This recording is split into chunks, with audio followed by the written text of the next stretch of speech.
Hello and welcome to a new episode of Journey to the Chateau. And in this episode, we are actually showing you two chateau tours. It's the first for us. And one of the two chateaux actually has a connection to our chateau. Bonjour à tous, bienvenue à Journey to the Château de Colombe. C'est un tour de deux châteaux et un des châteaux a une connexion avec le Château de Colombe. Und nun zu unseren deutschsprachigen Freunden. Diese Episode ist neu für uns. Wir zeigen euch zwei Schlösser, die wir getourt haben. Und eins von den beiden hat eine Beziehung zu unserem Schloss. Von daher, das wussten wir nicht, aber es ist klasse. Ich hoffe, ihr mögt es. So, last weekend, we actually had the opportunity to go to two chateaux.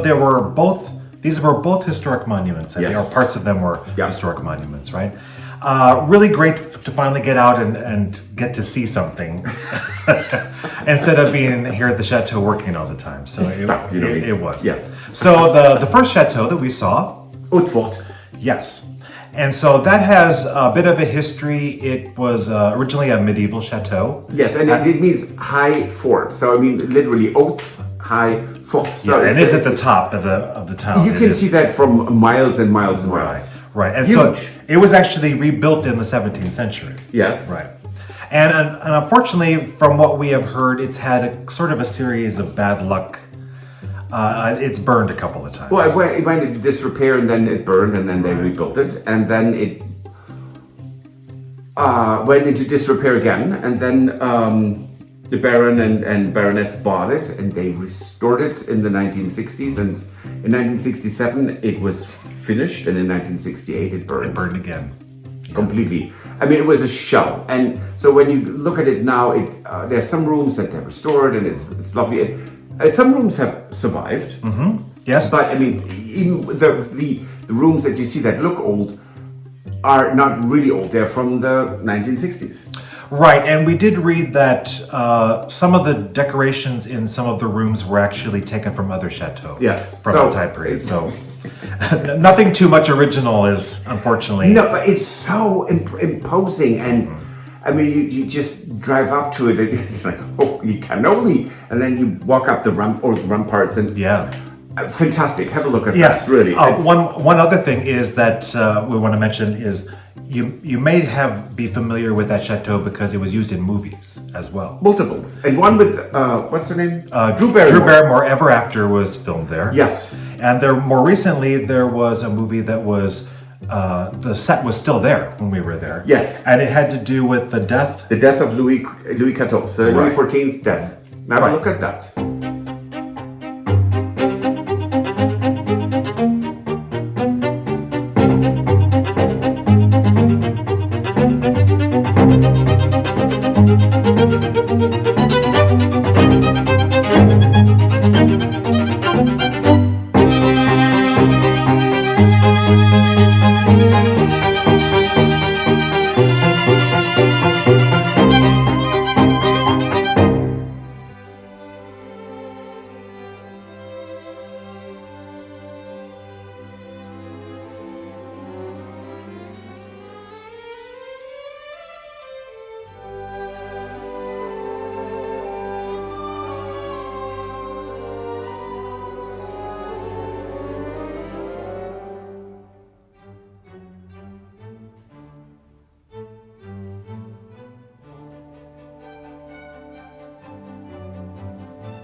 So that was a really fascinating chateau to visit, and there are two reasons why it's fascinating. Not just because it's fascinating and built over 400 years and most probably stretching back way before then. Right.